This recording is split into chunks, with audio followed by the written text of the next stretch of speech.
So these three top elements really define the duration as well as the management of the sizes of the data files as they're generated. If we look down into the next row, we see acquisition. And this governs how within the acquisition of the interrogator data is saved. The most intuitive and obvious would be continual. So in the case of a 1 kilohertz interrogator, it would log data every 1 millisecond.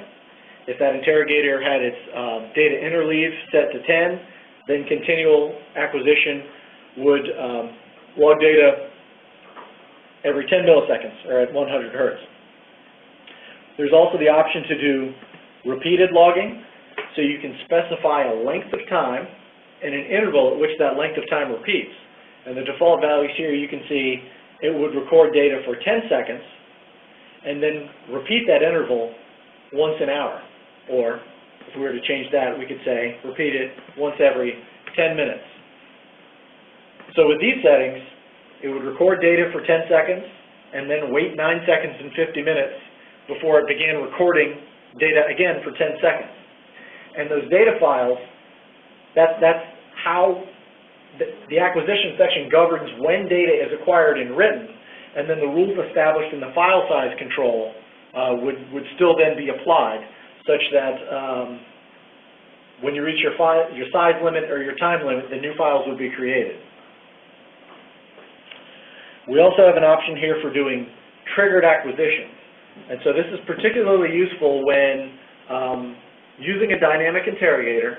One of the common usage modes that we see is that the dynamic interrogator would be used to monitor trends at a lower rate and record strain or temperature values at a reasonable and periodic rate, maybe once a second, once a minute, something like that. A lot of the averaging features that we discussed earlier can be used to condition that data to get the optimal repeatability for those quasi-static measurements. But in the event that a particular sensor passes a threshold, a warning limit, or an alarm limit, or if there is a missing FBG, in essence there's been some perturbation to the system, then you can configure ENLIGHT to rapidly capture that the full data rate for a particular time. And then that particular time can be defined here in the length as well. So as we have this configured right now, let's turn off warning.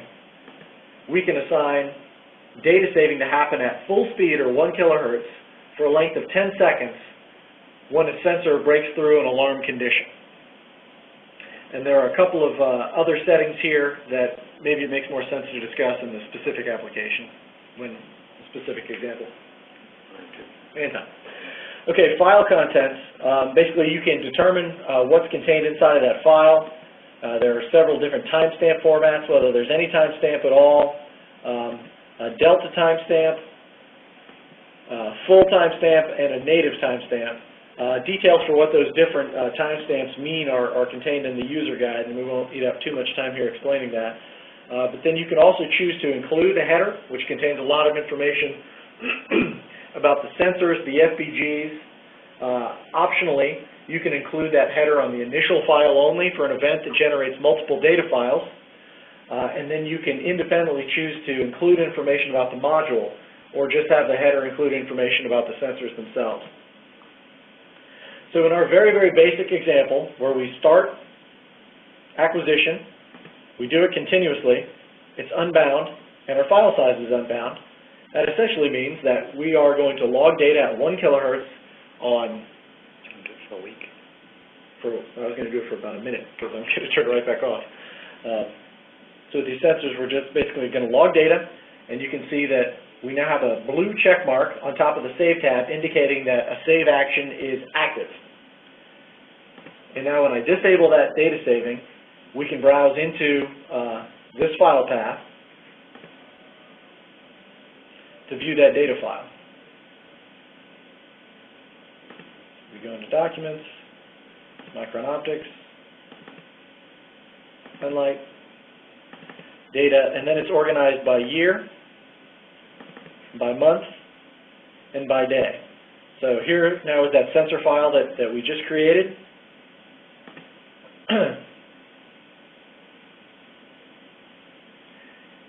And you see the top line includes how many lines are in the header, so it's more convenient to programmatically read and skip those if you prefer. We see some information about ENLIGHT, the module description, so we opted to include the module header, and then all of the information about our various sensors that we've created through this demo, as well as the configurations, including distances, averages, and everything else for the associated FPGs. And then the values of all of those sensors in order. This would line up better if I were to have opened it in Excel, as well as the component FPGs for each of those sensors for each acquisition. So that's a very basic demonstration of saving where we simply start and stop and we can see the resulting data file in the documents library. So now let's look back at our example, periodic data saving, and let's see, maybe I want to try to get these things up at the same time.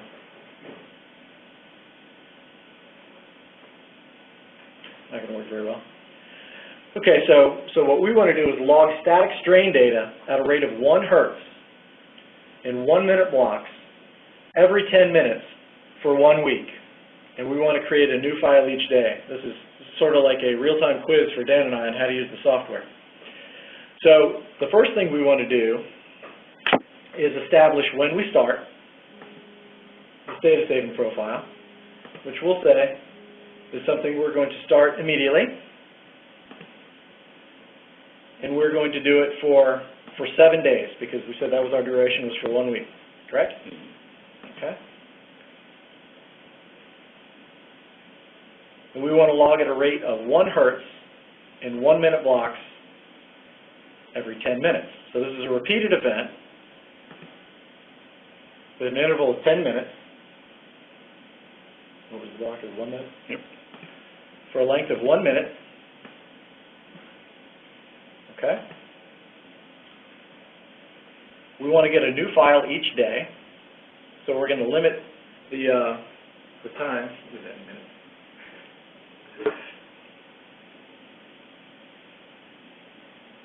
$3,624, right?